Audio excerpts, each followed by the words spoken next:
one thing I found too is like in Google, you can go and like search up, like for example, like I could just go Sackville real estate. And you know how there's like in the search, it shows you like the most relevant topics that are searched related to that search query. Yeah, before you even hit right. And you can go down and be like, oh, well, after this study in 2021 shows that like 75% of people quit their diet because it's too, whatever it is, right? Of course. Just trying to relate it to your business. Yeah. And then, that's kind of how I found, and learning from other people that have been doing this a while, like that's how you get viral or get more eyes. Cause like that is the most searched topics. Mm-hmm. So if then you're making a video about the most searched topics, then next thing you're in that mix with those topics. Yeah. If they're looking for a gym, holy shit, they might call Santana up. Maybe they need a trainer. Yeah. If it's on the real estate piece, maybe they need Chris. Maybe you need to sell a house. Yeah, buy a house. I had a guy stop at the gas station the other day and said he followed my Instagram posts and he was going to come check out the gym, made an appointment, time to come out. So, you just never know where it's going to hit. So you got to put it out there. Because other people are. I was it the mall? I never go to the mall. Barely ever, but I had to go. Man, maybe my ears were playing tricks on me and maybe my head's getting big but like I'm pretty sure these kids were like, hey, that's that guy off TikTok. Oh, nice. Like they were talking amongst themselves. So it could have been someone else, and I'm not saying I'm anybody or anything, but it was kind of cool to see that like locally it might be getting out there. Yeah. And that's the point. Yeah, totally. Yeah, you need to be recognizable and establish yourself as an expert. You follow Alex Hermosi? Sounds familiar. Yeah, he was a guy from Gym Launch.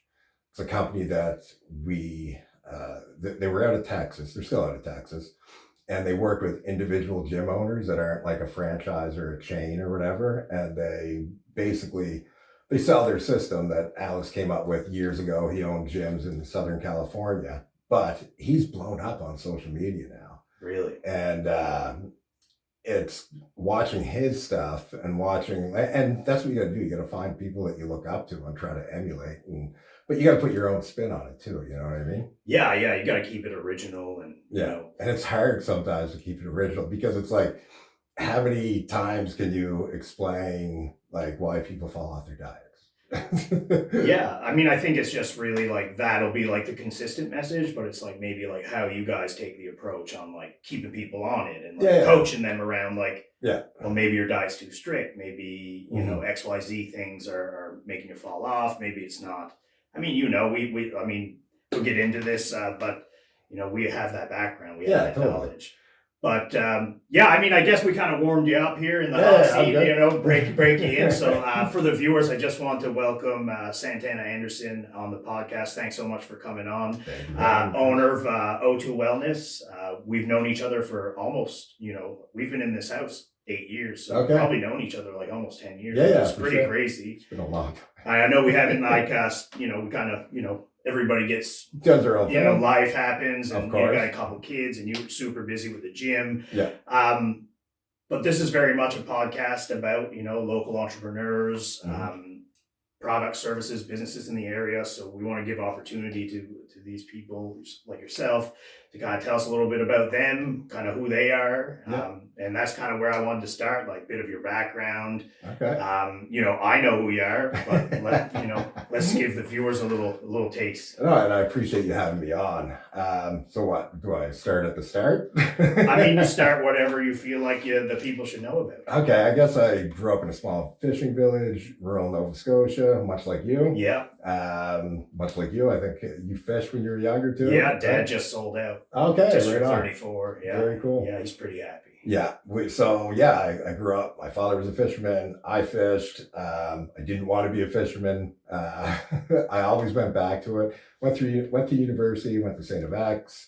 Got my business degree, but always in the summers I would gravitate back towards that. But I had a passion for fitness and competing, bodybuilding. So that's kind of where I bridged. The other 8 months of the year would be personal training, online training, and competing. So then I guess, I moved to Ontario, worked at gyms, supplement stores after, in between university and between finishing my degree. Came back. After I came back, I think I was just involved in fishing through the year. Did real estate for a little bit as well. Got my real estate license, got my broker's license eventually.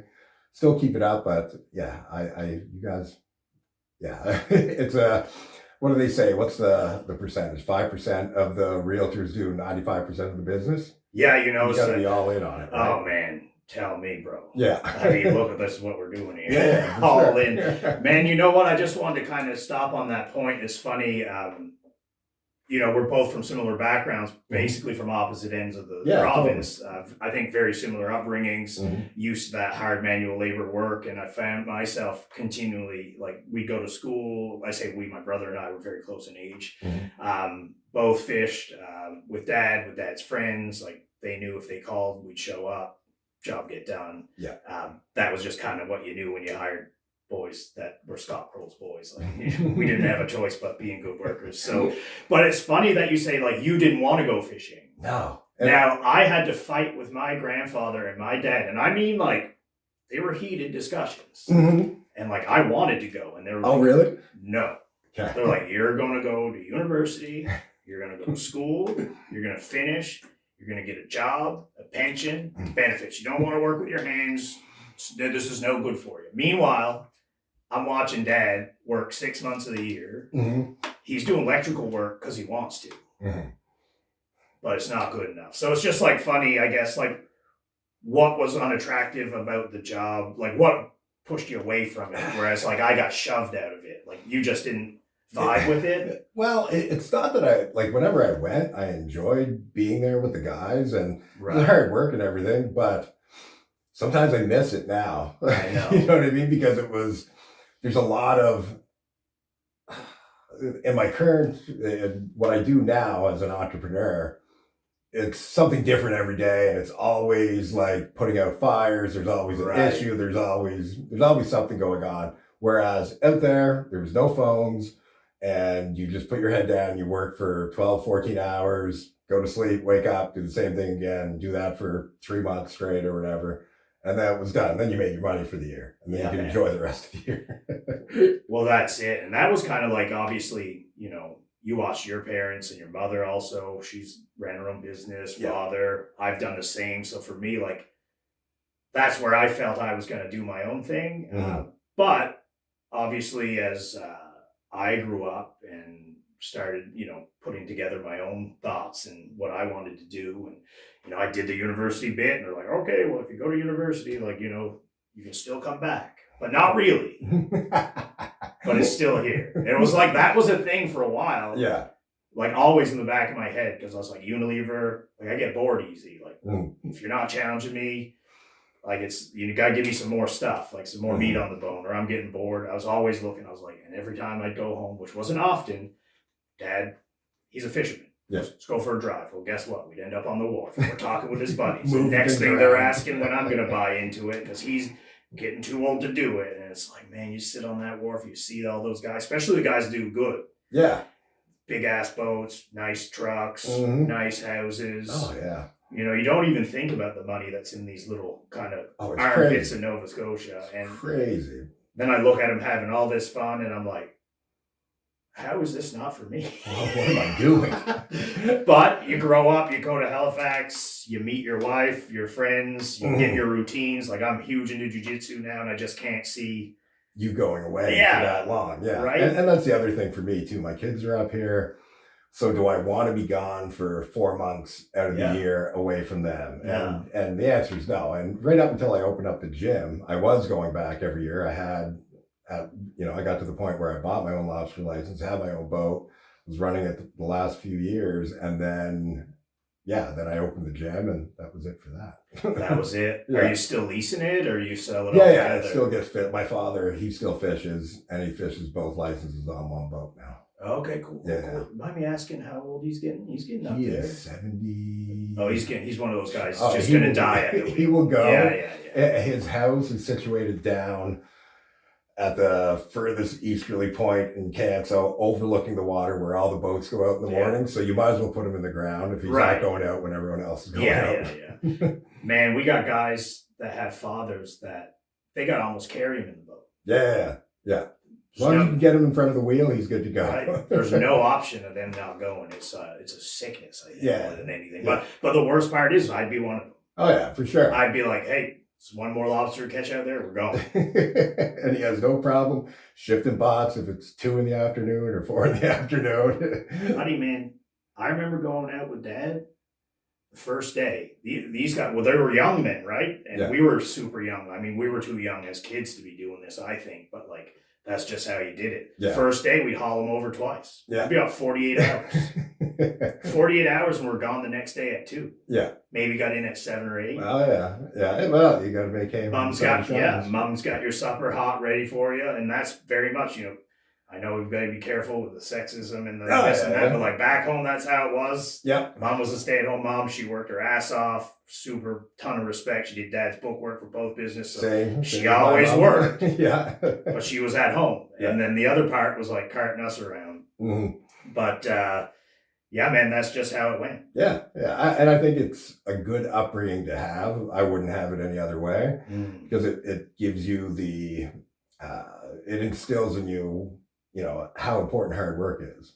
And so when I complain to my wife about this and that at the gym, I'm like, you know what? It's not like I'm digging ditches. You know what I mean? Like there's much worse things that I could be doing. Yeah, man. And I'm helping people too, which feels good. 100%. And it's like, one thing that I draw on a lot is like, I think that instilled a lot of work ethic. It's like, I never liked letting people down. Mm-hmm. And like when you're 6 hours from shore, mm-hmm. You're going to quit? Oh, no, there's no quitting. Right? Yeah. You quit, you don't get paid, and you just got to sit there and watch everybody else do work. So it's just like... It's not even an option. Yeah, I kind of built that grit to just like, keep going. I mean, we... Did you get seasick? No. My brother turned green like the Hulk. I remember, man, we were going like fishing with Dad one day. It was like first of the season. My brother's a bit younger, so he's banded, and I was doing a bit more, and he was just like... I look over, he was good, and then I look over, he's sitting on a crate, and he's just like throwing up on himself. I mean, you don't even care. I mean, green. Like Dad was like, "Oh my God," and he was like, he was like, "Go sit down in the galley," but like, we're not going home. I remember I started snow crab fishing would be anywhere from 30 to 100 miles off. I started when I was 13 or 14. In the first 2 or 3 years, I got sick every day. Oh. I couldn't sleep down in the cabin. Because of too much roll? Too much roll and the heat down there. Oh. I got sick the first night, and then I started flipping over a tote box and tied myself to the tote box and tied the tote box to the side, and I'd sleep like that with my feet on the floor. I got over it after like 2 or 3 years, but man, kudos to you. Like I know some guys did the same thing, but like I like fishing because I could do the work and it didn't bother me. Yeah. But that's a whole nother level of character building. Oh, buddy. I know guys still to this day, for the first couple of weeks, they're thrown up out the side window on the way out. Yeah, there's no way to explain it. Like the boat rolls pretty well upside down. So man, you could be, you could have a boat 100 yards on the ocean, ain't that far, but the swell goes up and then they're gone, and then they're down and you can't see them. Yeah. And it's like, it's like 1 minute they're there, then they're not. Rail in, rail out. Right. And there's no stopping it. If you're sick, the boat's not going to stop. No, man. And you're stuck. Yeah. It's like the never-ending roller coaster ride till the wind fucks off a little bit. Excuse my French, but exactly. Anyway, no, that's awesome. And I think that's kind of, how we ended up kind of connecting. Yeah, totally. A lot of similar kind of traits and upbringing. And then we were both into bodybuilding. Yeah, and that kind of brings me to my next point. Is like how we met. I mean, people obviously are kind of wondering maybe how we got to connect. And, you actually sold me this house. Yes. That's funny. Yeah. Wouldn't be here if it wasn't for you. Totally. So 8 years ago now. Yeah. Our refi's due for the second time in 2026. Is that 8 years? Yeah, I think so. Interest rates are good now anyway. Yeah. Well, they're getting better. They're getting better right here, yeah. But we met for the people. I mean, I'm sure I've mentioned it, and you've kind of brushed up against it. We're both pretty hard into bodybuilding. You actually got your pro card, which is cool. I had some aspirations of doing that in my younger 20s, and that was very much, and I mean, you can attest to it. You're both entrepreneurs now. Like when we get focused in something, it kind of takes, especially bodybuilding and the diet and. It's almost a sickness. Yeah, exactly. I think like entrepreneurs in general, in terms of like, going after your goals, like you almost have to be a little off to really chase it. Yeah, you have to put an exorbitant amount of work in. Yeah. Because it's not like not to shit on anybody with a normal job, because people work really hard. But, the thing about being an entrepreneur, you can work hard and work 70 hours a week for 2 months and, make nothing. Well, that's the thing. And you can tell, obviously starting out, especially as a realtor that's providing more of a service, and it's not like a brick and mortar place where people can actually go in. Yeah, you're all dependent on commission. Well, and it's like, man, especially like, I'm going in my 3rd year, and I know like starting out, and even still, it's like, you feel like you're putting on all this work, and you're doing all this social media, and you're meeting all these people, you're going for coffees, you're doing all the things, and you're just like, it's like you're cramming this stuff into a pipe that's not like producing anything. And I feel like a lot of people quit. Of course they do. Almost right at the crest of the hill. Yeah. You just got to keep on going. You got to keep on. And I think those relationships will bear fruition in time. But like if you give up when you're like 90% of the way there, you've got nothing. Exactly. Yeah. And it's like, man, like you just like, I tell people, like, I link it back to jiu-jitsu a lot, and we had a new guy in today, actually, bigger guy, reminded me a little bit of me. I was a bigger, different kind of bigger. He was a little bit bigger, which is totally fine. I support everybody that wants to do jiu-jitsu. But I could tell he was a little intimidated. Like everybody that was at that class, although it was supposed to be intro level, were not. Like not relative to him. So I was getting ready. I do the advanced classes at 6 a.m. And I just noticed that he's a little timid and he wasn't doing stuff quite right. And I just wanted to help him out a bit to make sure he didn't quit. Yeah. Because jiu-jitsu, it's the same thing. You start and you get the crap beat out of you. Every day as a white belt, as a blue belt. I mean, I obviously the more advanced people still beat me up at of course. Purple belt. And that's how you learn, right? Exactly. Yeah. But you had to keep showing up. Yeah. And that's very much the same, I think, if you apply that to anything. And I told him that. I was like, it's tough. Just keep showing up. It gets easier. Yeah. He's like, this doesn't feel like right. It's like, yes, because it's the total opposite of what you think you should do. Yeah. And it's like, like you said, it's like anything in life. Like, because you haven't done it, you should suck. Right. You know what I mean? Why do you think you should be good at it first time? And if you do it for a while, then you'll suck less. And if you do it a little bit more, then you'll suck a little less. And eventually, if you keep doing it, you might be good at it. Right. And what's that thing I heard? I call on a lot of stuff because I watch a lot of crap. Yeah, I'm the same way. But it's like if you apply yourself 20 minutes a day to anything, but like the same thing, 20 minutes every day, by the end of the year, you'll be better than 98% of the population at that thing. Yeah. Because it's only 20 minutes. Yeah. Jiu-jitsu class an hour and a half. But nobody does anything consistently. Exactly. Yes. Consistency is key. And I think bodybuilding probably helped both of us because it's a very regimented lifestyle. You know what I mean? I'm a guy too. I 100% agree. That's for me, for sure. Like my upbringing, that it's just like taught me to keep persevering. Because I mean, bodybuilding, you get to the last couple, 2 or 3 weeks, it's like you got cinder blocks on your feet trying to get out of bed. You're half dead. I mean, looking back in hindsight, like I don't regret anything. Like obviously we've probably all done some stuff that we're not super proud of. Yep. But man, that was tough. Like and it's just like the lessons I guess you learn from that are valuable, but it's just I think about that time and how crazy what's the stuff we put because ourselves you become through. just like tunnel vision, right? Like that's the only thing that matters, and you pick up the pieces of your life when it's all over. Well, that's it too, and obviously there was a lot of good. There's definitely some bad there. When you're hyper focused in something, sometimes you're not really giving some people the time that maybe they deserve. Or season of no, everything else. Yeah, 100%.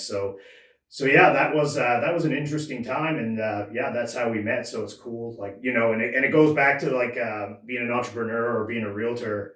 It's like very much like you probably know one or two, and if you don't, first guy that says, hey, I'm a realtor, you're probably using him. And it was very much that, like, me and Caitlin, I remember like it was yesterday. Yeah. We were training at the Sackville Sports Stadium.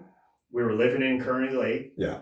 We knew each other, but like, not like buddies. Yeah. You know, just, oh yeah, he bodybuilds. And like, you know, obviously like being younger, like you were a pro, so that was cool. And, and I think we're just chatting a little bit about houses and getting in the market. And, you know, obviously like we're all in the same area, and you obviously heard, you're like, hey, well, if you want, I know we don't know each other. Yeah, I know we don't know each other like super well, but probably better than using someone you don't know at all. Like if you want to go see some houses, let's do it. And I was like, let's go. Yeah, and then, you know, 2015, boom, now we're sitting in it. Exactly. Right? But, you know, I guess this is more, I mean, we're talking about a little bit of everything, but more importantly, to my next topic, I mean, we talked about fishing, you always gravitated back. You really knew in your heart you didn't want to do it, but it did provide a decent lifestyle. It was, yeah.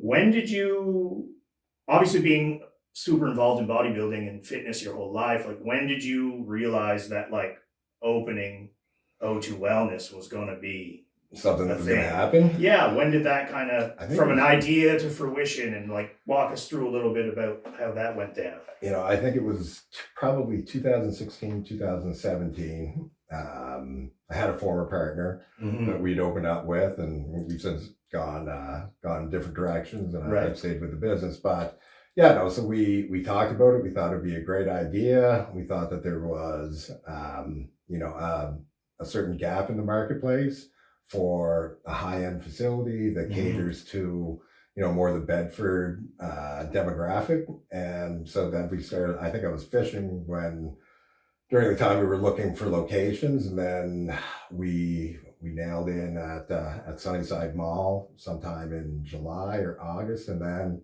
by September the build out started, and that was, I think we were open by March, which was the build out was a tough one, but yeah, I think that's you know, after talking to people after, I think that's par for the course. Most people have a difficult build out. So yeah, I mean, you know, being in the industry, not so much in the commercial aspect, but like anything things get delayed. Right.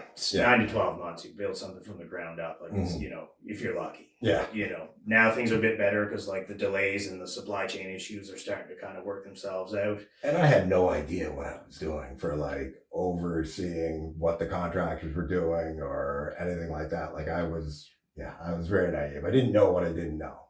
Yeah, man. I mean, I feel like it's very much like, you know, if we want to compare it back to something, like when we hired you as our realtor, like we were very much in the same way. Like it's a first time home buyer. If you want to, you know, very much at the mercy of the people we hired to tell us what we should be doing. Sometimes you just hope that it's the right information because, you know, because you're trying to keep deadlines, and if you go to someone else, then maybe that like prolongs things, and then it's like a whole other cluster of crap. But, you know, I think I could do it a lot better the second time. Right? But it goes everything, right? But it goes back to that thing, like why would you know? Why would you think you knew how to do it first time around? And just like running the gym, going back to we about a year or so in, I realized, you know, maybe we didn't have the expertise I thought we knew we had in running a gym, and reached out to a company out of Texas that worked with individual gym owners across the country. Not even just Canada, all across the world. I think they had like 3,000 or 4,000 gyms with them. We flew down to Texas, me and my wife, and we just learned their systems in dealing with lead generation, lead nurture, then the sales process, just compartmentalizing all of the different areas of a business that need to be looked at, and then how to track the metrics on each one of them and make sure each one of those systems is working. And that is the business. That is the job, is constantly, you trust that your team is doing what you want them to, but you need to verify and continually be having checkups with them. Yeah, man. I mean, I think that's the great that's a great layout for fundamentals to any business. Like, you know, you can't just like be going all, you know, willy-nilly running a Mickey Mouse operation. And you know what? A lot of people do. Dog chasing his tail. Right. You have to have some kind of structure in place that, okay, So from the top level up, how are we going to get new members? So are we going to do advertising? What kind of advertising are we going to do? And we explored a lot of different kind of advertising, like radio advertising. We did like different flyers, we did billboards, set up in different locations. But, you know, going back to the social media aspect, it's huge. Like that is the crux of our business for bringing new people in. And then there's retention. Retention is very important. You don't want a big churn rate where it's just a revolving door where the bar door is open, people are coming in, but they're going out just as quick as they're coming in. You gotta retain them, and that's fulfillment. Yeah, man, that's awesome. That's great to hear because you know, any business needs a system. Yeah. Or several systems. Multiple systems. Yeah. And if you're not utilizing and or tracking them, which you have no idea where you're at. How would you know? And you don't know which aspect needs to be fixed. And then it gets down to a real micro level, like on the advertising ad. Like there's ways to pick apart, like if you're getting lots of clicks, but people aren't scheduling in, maybe something's wrong with the link or something isn't set up right. Maybe you have to have it like above the fold, basically like where people can book in right as soon as they see, because if you make them scroll down to see it, you might lose 50% of your throughput. Man, you've really done your research on this shit. Oh my God, this is what I've lived for the last 4 years. I'll have to have another offline session. I might have to gain to something to gain and learn from you here. But yeah, man, it's very much, we have short attention spans. And I mentioned, I don't know if we're going yet, but like my buddy Wissam Mashanti that does Mashanti Productions, luxury real estate, he's doing some super cool stuff out in Toronto. He was the one that kind of always, coaching me, kind of telling me how things are supposed to be. And like, he'd be like, "No, your lighting sucks. This sucks." Like very much like, I love the guy. That's awesome. And that's what I want. That's what you need. I'm very much just tell me how it is. Don't tell me it's kind of okay. If it sucks, it sucks. Tell me it sucks, I'll fix it. So I can fix it. Right. Yeah. If I don't know, I don't know. So fortunate to have him in there to help me out. But it's like, we got short attention spans. And sometimes he'll be like, "Hey bro, like listen, like great video, but you lost me. I already scrolled." Yeah. I was like, "What?" He's like, "Yeah, man. Like, I tried to be funny because my wife gave me the gears because I was like telling people not to buy stupid shit. And she's like, that was kind of aggressive." And I was like, well, that was kind of the point. Yeah. Sometimes and those negative hooks right at the first can have a better throughput. I mean, you see like with a lot of social media, like influencers, they built their whole business on the negative hook, right? I know. Yeah. I don't know if I can live in that sphere of I negative don't all the time. Either. I don't. But I'll do it if it's relevant to but what things I want to talk like, 3 gym mistakes you don't want to make or something, you know what I mean? And then you get somebody to listen a little bit further. And you ever notice the viewership? Oh, yeah. The negative ones seem to do better. Everybody loves the negative. And the pure entertainment ones, like for our ads. So something that I was told from Gym Watch was people want to be entertained more than they want to be informed. Yeah. So like I don't know how many different costumes I have at home that I've worn for ads for our gym, like from wigs to a Robin costume, Batman costume, like just all different aspects that if somebody is scrolling, they're going to look and maybe they'll stop and look at the ad for a second because it's totally not what you would expect from a fitness facility.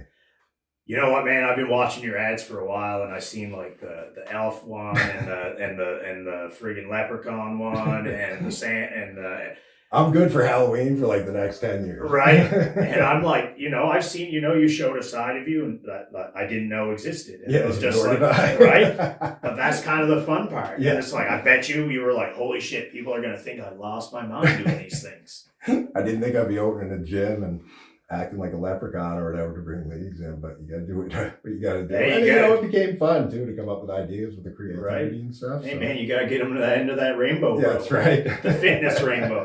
That's O2welness. Yeah. Right? 100%. But man, it's funny that we kind of brushed up like 3 things not to do joining a gym. Obviously, I have a question very similar, talking about, the struggle getting the gym open, it was new. It's very unfamiliar, very much at the mercy of your folks that were helping you out, previous partner, and he had all the best intentions. I think, the effort was there and everything.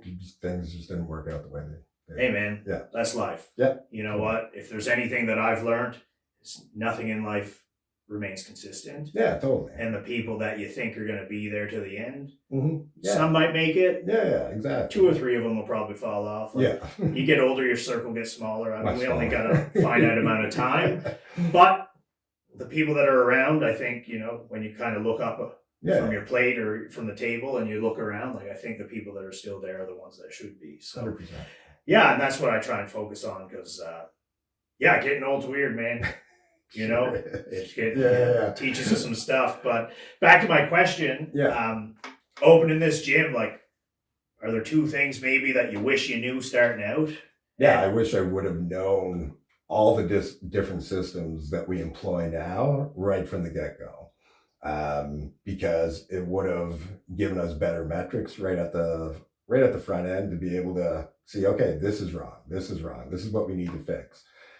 Because it's just, like you said, you don't know what you don't know. And if I wish I would have joined that program before I opened the gym. So going in, that you'd have these systems in place that would make it a lot more successful.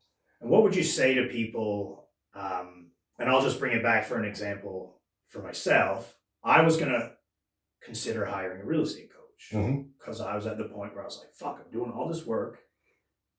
Not really getting anything out of it. And I was like, I'll do the work. But I'm also very result driven. You don't want to be, you can work hard, but if you're not working smart, it's pointless. I always say train smarter, not harder. Yeah. Obviously, there's a lot of work to be done, so don't take that the wrong way. But I was talking to this real estate coach and he really obviously did a great job selling his program. It's like all these people that were kind of in the shitter like you, and now they're just like top dog. The dream out, he was a Vancouver real estate agent too, so obviously different market, higher value real estate. And then he was like, it's I was like, cool, how much? He's like, well, it's $1,400 3-month commitment. And I was like, oh, $1,400 for 3 months. It's not bad. Maybe I'll give it a whirl. Well, no, he was very good with his wording. It was $1,400 a month. Right. Yeah. So I was like, no thanks. Because I called the top realtor at our brokerage and I asked him, I was like, hey man, what do you feel about real estate coaches? And he was like, well, I was like, oh. He's like, I'm probably not going to give you the answer you want. And basically it come down to, if you need accountability, sure. But like, he's going to teach you a system. And mostly he's just going to keep on you about doing the stuff that you should be doing anyway. So he's like, and you almost learn, like after a little while into it, you learn what you should be doing. Right. Yeah. So he was like, man, if you think that you need to pay somebody that money to figure it out, do it. He said, I did it. Yeah. But now he runs a team and he provides that mentorship and obviously he's been through it. But he was like, listen, man, like if you need to spend the money to get you where you need to be, do it. Like a lot of people do it. There's value there. If you feel like his product is providing you what you need to catapult yourself forward, do it.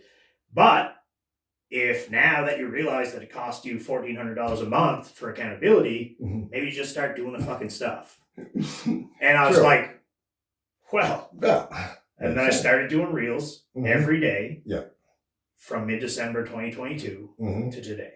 That's good. And I didn't stop. To not miss, you know what I mean? Like, actually, I lied. I'll be honest with everyone. I missed one day this past week. That's pretty impressive. And because I know what it is it's an odd situation to speak to a camera with no one there and try to, exude some confidence and that you know what you're talking about, not stumble over your words. And you don't piece yours together, eh? You just do like one take. Well, sometimes. I chop mine up. Yeah. I like ums and ahs. Get out of there. Yeah. Well, I guess it kind of there falls between like a point where it's like I'm pumping all this stuff out in a day, maybe I do it like part of a day and the next morning and I'll schedule it. And man, sometimes it's just so fast and furious. Like I'm doing it, so you're good at it though. Yeah, you speak well. So I appreciate it, man. And it's like it didn't come easy. Yeah, like it didn't come. I'll talk to anyone, like in the street. Yeah, but like public speaking, talking on a camera. There was always this like fear of this judgment. Oh yeah. I feel it every day. Right, every day. I mean, same thing. Yeah. I tell Caitlin it's like a curse now. Yeah. The social media curse. She's like, what do you mean? I was like, well, I got to do it now. Yeah. And I'm addicted. I'll be honest, 100% addicted to the results. Yeah. 100%. And it's good to figure out what works, right? And you have to do volume to figure out what works and what doesn't. Yeah. You can't just put one video and everybody's coming to your gym or hiring Not me to working. do it. Right. And some of that stuff, like, maybe doesn't get huge engagement, but you're establishing yourself as an expert. You're providing value as long as it's factual information or your take or your personal experience. Then yeah, you're putting yourself out there and trying to establish yourself. Yeah, man, 100%. Same with you. Expert in the real estate sphere. Me, it's fitness sphere. Me, it's the real estate sphere. Mm-hmm. And my whole thing, and I've mentioned it before, and I'm sure you could attest to it, because like at the end of the day, we all want to make a living for our livelihood, for our family. Absolutely. So there comes a balancing act between like getting there and not looking like that's all you want, and providing like a value-added service. Oh yeah, I can be totally transparent that I am trying to make this as successful as possible. And it's great that we're helping people along the way as well. But I'm not doing it for charity neither. No. It's not a charitable endeavor. No. And yeah. I mean, people understand that. Totally. I just lost my train of thought here. We'll edit this out. I've lost my train of thought 3 or 4 times, so don't feel bad. Right. What were we talking about? Where were we? We were on. No, I'm drawing a blank. Right. That's no big deal. No pressure. It's not like we're live. Yeah. I'll talk about content, pushing the content out, feeling. Right. So yeah, back to. I got it. I'm back. So for me, and much like yourself, like this social media, people come. We come at it from a different way too. Like in the bodybuilding thing, it was like, oh, look at me.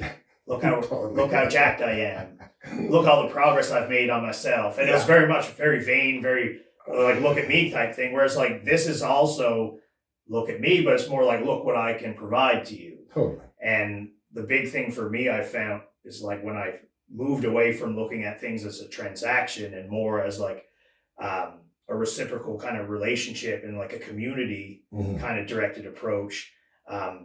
That's when I kind of really was like, okay, well, I have to set myself apart. How am I going to do that? And people, they need to watch your stuff and feel some kind of kinship with you that, hey, I like this guy. I wouldn't mind him representing me on one of the most important transactions of my life. 100%. So, and I think it's great that people can see who you are, you know what I mean? And get a feel for the vibe that you give off, because then they can decide, hey, I like that guy. I identify with him. It makes sense. You nailed it. Yeah. You nailed it. And like, you know what? My reels where I'm like, don't do this or don't do that, or like, what's a pre-approval? Okay, maybe you're not getting like 100% feel for me, but at least I'm providing you information that maybe you didn't know. Yeah. Maybe you had a question. Maybe you're too scared to ask your realtor. I know I was. Yeah. Well, think about it. Like, how many times do most people buy a house in their life? Maybe once. 2, 3 times? Maybe even more. Maybe once. So, yeah, like, it's like you don't know what you don't know. Yeah. So my whole thing, it's like, I want people to come to my page. I don't really give a shit if you use me or not. Mm-hmm. Maybe if you use the information, awesome. That's what it's for. Yeah. But I want you to, at least if you're considering buying or selling, if you land on my page, I want you to be like, look at this guy. Yeah, he's got all this information. For free. What the hell is he going to do if we hire him? Yeah. And that was something that the CEO of Gym Launch always touted. He was like, give your best information, give it all out, give it for free, because people are going to appreciate that. You know what I mean? Like, you'll gain a following and you'll establish yourself as an expert in your field. Don't hold things back for when you get past the paywall. And I will let people know exactly how we train people, what we're going to do, and how we're going to hold them accountable. But I don't think that there's any issue with, like, there's no secrets. You know what I mean? It's not like some magic guru over. Yeah, people that hold their cards up against their chest like this, find other people. Yeah, totally. Like, man, I tell people all the time, and I'm nothing. I mean, someday hopefully we'll be somewhere. Mm-hmm. That's the point. But like, I got realtors that are been in the business far longer than me. Mm-hmm. I got people that are just starting out. I got people in the middle. They're looking at the content. They're like, oh, how do you do your reels? How do you do the captions? How do you do this? How do you do that? And I'm like, listen, here's a list of the stuff. Here's the Amazon links. This is how I do it. This costs that. I do this over here. And I do everything but the podcast editing. And they're like, oh. That's a lot of work. And I was like, guys, like, there's no secrets. I'll tell you everything I do. Yeah. I was like, I use ChatGPT to produce the content. I regurgitate it and how I want to say it. Yeah. Some of it, this earlier stuff, or depending on time, might be more scripted. I try and make it natural. But I was like, guys, here, I'll even write it down. Take it. You have to do it. I'll never quit. You have to do it. So it's day one, you got to start. Make it a habit. Build it in. Look, calendar's right there. That's good. I like it. You know? Does your brokerage, I know I have one client that works with one of the bigger brokerages, and they're starting to do training on all this stuff. Does your brokerage do that? They're scrambling. They're scrambling? Scrambling. What brokerage you with? Remax. Okay. Yeah. And they're just starting. I just seen one of our higher producing agents, wants to gather up all the TikTokers to do a TikTok. Okay. And it's like, and if that one works, I don't know what that means because you're going to have to do a bunch, I don't know what constitutes that working, like 2,000 views, like that's not good enough. Like my account gets 10,000 a month. Yeah. So, and that's also value I provide to you when we list your house, like 10,000 people see it. Yeah. Yeah. But yeah, they're definitely doing it. I mean, the senior folks, or resistance maybe because they were, but now they realize the value. Yeah. And it's very apparent. And I mean, like, I'm not saying like I'm like shoveling in the leads, but like even since mid-December, people, if you're sleeping on social media, you're missing on money. It's where everyone is. It's everyone. Yeah. You might not sell it there, but you'll get some eyes on it. Yeah. And whether they buy what you got or they sign up today, tomorrow, or they might come next week. Like with our, I don't know where we'd be without being able to, do Facebook advertising, because like on good days, it's anywhere from 15 to 20 leads, and it just becomes a numbers game from there. So you get 15 leads in, then maybe you get 70% of those scheduled, and then maybe you get 50% of those show, and then you get about 50% of those close. So the higher volume you can bring in, the better. Yeah, man. And people don't realize too, I found and I'm guilty of it too. I thought if I got 10 leads, I got 10 sales. In the real estate world, if you get 10 leads, you probably close 65%.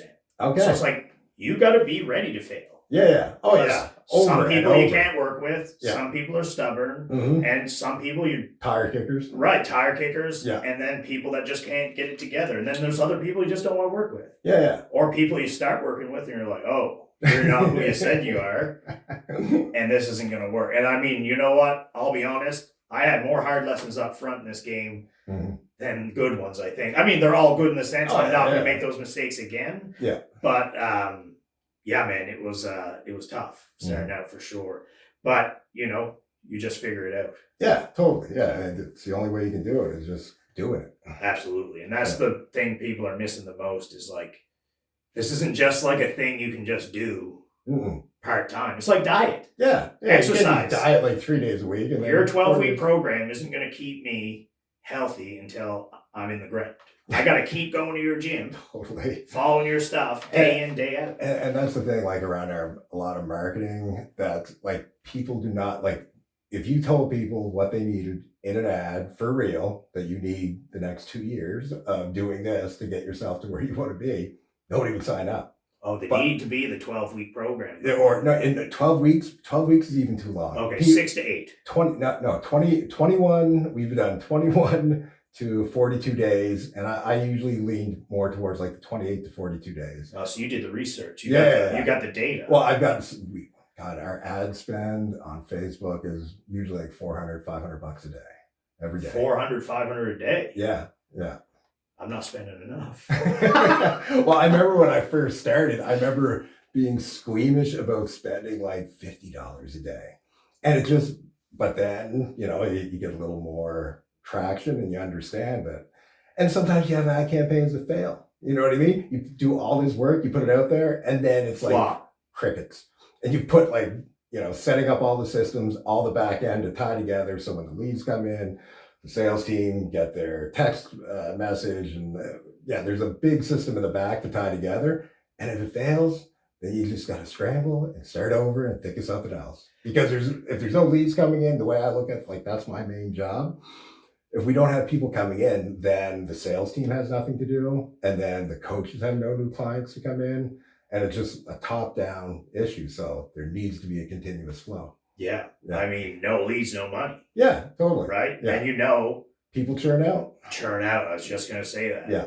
You keep trying your best, but you're still losing a few. Yep. You got to fill it back up. Obviously, you want to keep in the black. You don't want to be in the red. Mm-hmm. That's business, man. That's like every business. It doesn't end. Yeah. If you quit real estate and you're still an entrepreneur, you're still doing all the realtor shit. Totally. You're meeting people, you're lead genning, you're doing all of it. Yeah. Don't think you're getting away from it. Yeah, you can't just be like, oh, I'm not doing good at this. I'm going to go to another business. Guess what? It's the same thing. Yeah. You can't just hop business to business to business. If it gets hard, you just got to figure it out.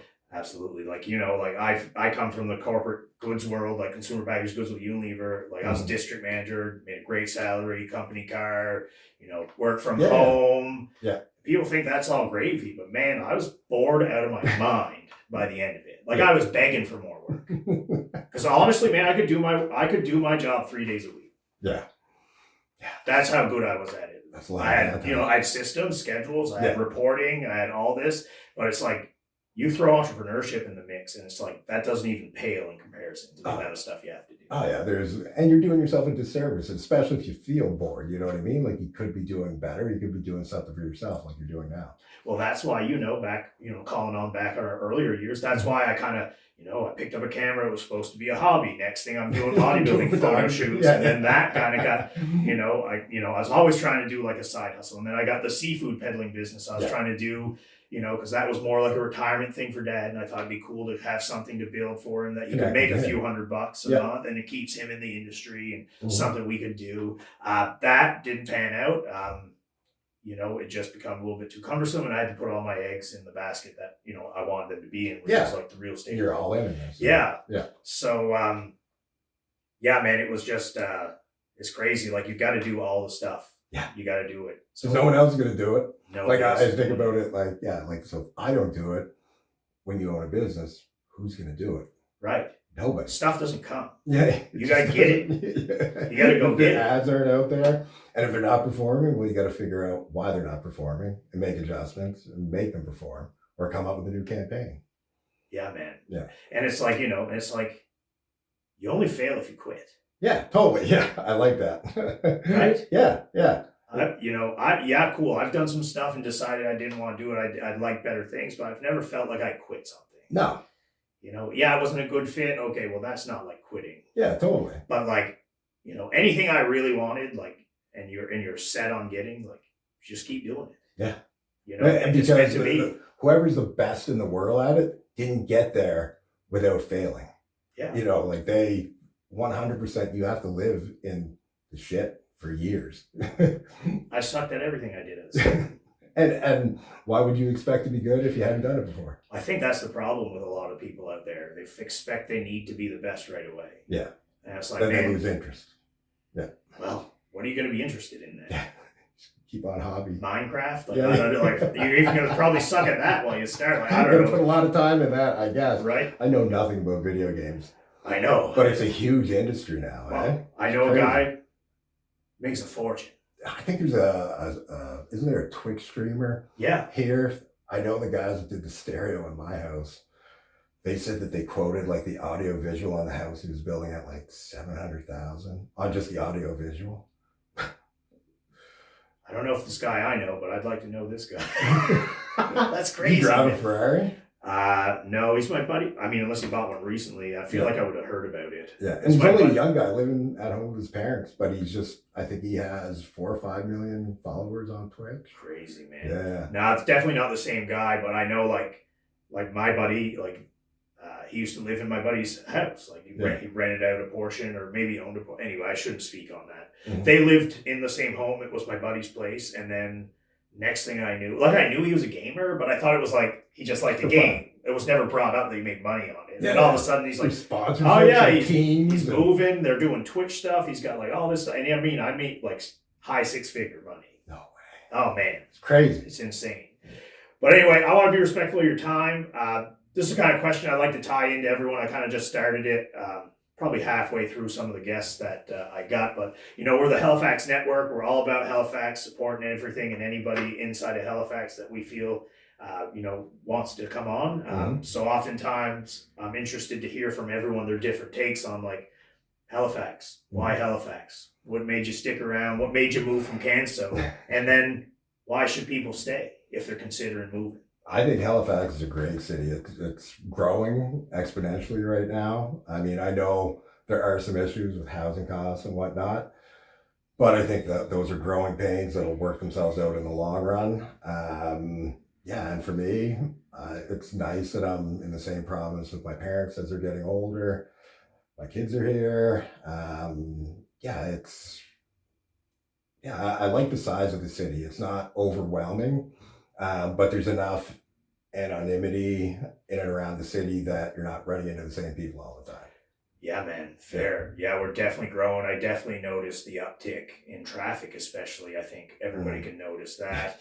There's definitely more people, so if people are thinking about moving here, like what would you think is like, what would be a big pull for somebody new looking at Halifax? Like if they came and visited, like what would be some reasons they stay? What would be a good reason to stay? I think just the size and the fact that there's a lot of growth happening here, that there are nice areas that you can raise your family safely. You don't have to be totally in the city, but be close to the city. Like where we're at in Waverly, we have a couple acres, we have privacy. So there's that option if you're just a little bit outside of the city, but you can still run downtown in like 20 minutes, 25 minutes. Yeah, it's like that adage that you hear, like we're 30 minutes away from a beach anywhere in Halifax. Well, I think you're kind of 30 minutes from the center of Halifax, anywhere totally. You are too, because it kind of works in the reverse. Yeah. So, yeah, man, I mean, I love Halifax. It was a big transition for me. I remember growing up, coming to St. Mary's. It was like, holy shit, I'm in a city. Like, come from Argyle, Nova Scotia. I used to go to Antigonish. That was a big city to me. I know, eh? So yeah, I love it. I mean, I think everybody should be here. And like you say, it's a great place to bring up a family. Everybody's nice. The speed of things are still relatively like moderate. It's not Toronto. Right? Yeah, exactly. I got friends in there in the Big Smoke. Like they're all cool, but it's not a place for me. Yeah. I'll stick at old Haligonia. Oh yeah. I'm here for good. Absolutely. Well, listen, man, I really appreciate it. I know you're a busy guy, so thanks for coming on. It's been great reconnecting with you. I know it's been a while. Maybe we should not let it get so long in between. But I'd love to have you on again, see what's new in the social media world, see what's 100%. Going on in the fitness. Maybe I'll even drop into a class. Yeah. Maybe we do a collab video. I don't know. That'd be great. Shake it up. I appreciate you having me on, Chris. All right, man. I appreciate you. Have a great day and see you later, everybody.